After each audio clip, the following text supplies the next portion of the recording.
What's up, everybody, and welcome back to another episode of Growing Up Fish. I'm Jamal.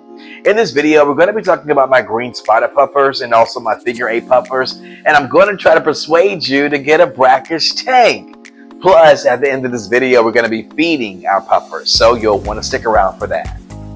So this is my 40-gallon tank here, and as you can see, my green spider puffers along with my figure 8 puffers are having a blast in this tank.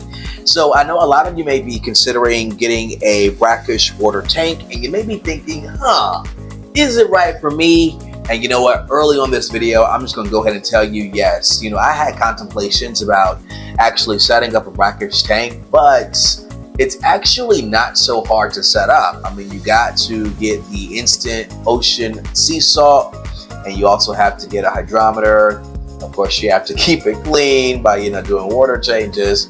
But ultimately, it's just going to wind down to you actually getting the salinity of the tank right. And I did create a video here that you can click on and go to and learn all about how I am able to balance out the salinity and what actual salinity the tank requires or the puffers requires to be in.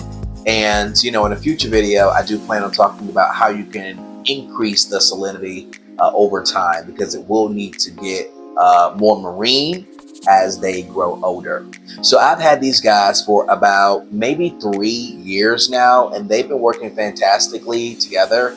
Actually, I got the figure 8 puffers first, and there are 4, I want to say, in this tank now. And then I added the green spider puffers when I saw them at a local pet store, or actual local fish store that we have here in my neighborhood. So I was like, why not? Let's go ahead and try it out and see, if I can make this thing work. And you know what? So far, so good. I will say that salt does build up like really quickly. I have 2 hang-in-the-back filters, also a sponge filter in there. And of course, I always recommend you putting a sponge filter in your tank, just because if the power ever goes out, you are secured.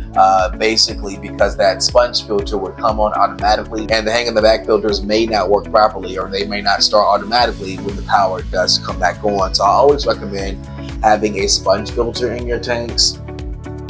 I also recommend having some type of something that moves the water. In here, I have a water pusher here, and this is basically pushing that water. And you have to remember, these are wild creatures, right? So they've been in, marine water, they've been in brackish water, and so they're going to need that, and they're going to also need that current, that push to keep them active as they are in your tank, right? So you want to kind of mimic what they're naturally used to in your tank.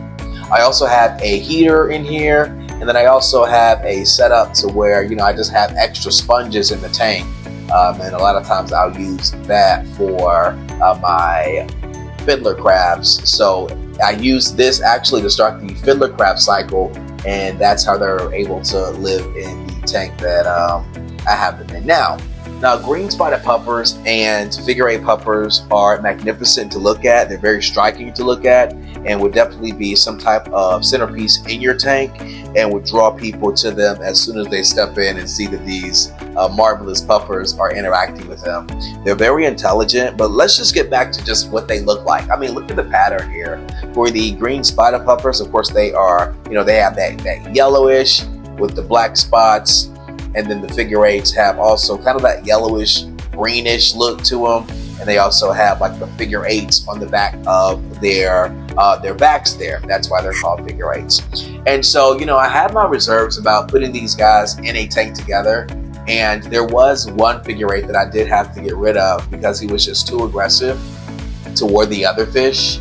And so I did have to remove him from the tank and actually take him back to the pet store. And I said, you know what? You can have him, because he was just attacking the fish and the other puffers that were in the tank. And it was just, it was just too aggressive, and he wasn't calming down. So I don't know what was going on there.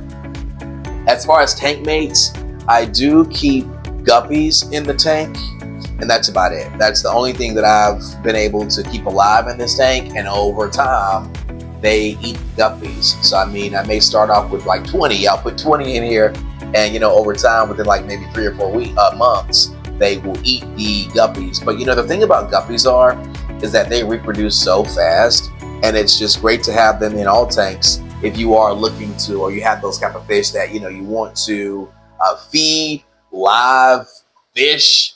Guppies are great fish to do that. I also have them in all of my other tanks, like with my Bahaka puffer, as well as my community tank, and a few in my puffer tank as well.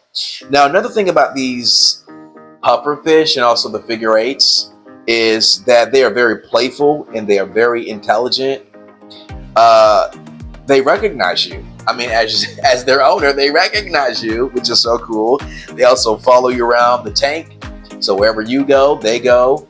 And they're just really smart, intelligent creatures. They come up to you whenever they're hungry. They beg just like dogs. Well, if you are enjoying this content, go ahead and hit that subscribe button. Also that like and that bell notification icon so you'll know exactly every time I post a new video. Listen, we are trying to get to 500 subscribers, and I know that you can help me get there. So go ahead and hit that subscribe button. Now, brackish water tanks are on a whole new level. I mean, it's going to take some time for you to figure out, you know, how to set it up. But again, you can go to that video that I told you about a little earlier, and it will tell you everything you need to know about how to set up a brackish tank. But it really is on a new level, and it really is going to open up the door possibly for you to put more fish in your home that are brackish, you know, brackish fish. Gobies, I'm just finding out, are brackish fish as well. Although I do have a goby in my community tank and it's doing well. If I were to move it over to this tank, it would have to go through that process of slow dripping the brackish water into the fresh water. I would have to put him in a bucket. It's just so much, and it's just like, I don't want to do all that. So until he shows signs of he's not doing well, then he'll just stay in the community tank. Now, puffers are known for their long teeth, their beak, and you know, they're going to need some special attention. And you're going to need to feed them really like things that are going to trim that beak down. So a lot of times I will put fiddler crabs in here. I'll also put crayfish in here. And I'll also, you know, obviously give them bloodworms to keep the fat on, to keep them fat. But ultimately, I try to give them hard shell foods. And right now I am working on populating ramshorn snails. And so I just bought 4. And so I'm hoping that they really populate quickly so that I can give all of my puffers the babies that they make. Not the babies, but, you know, obviously when they grow up.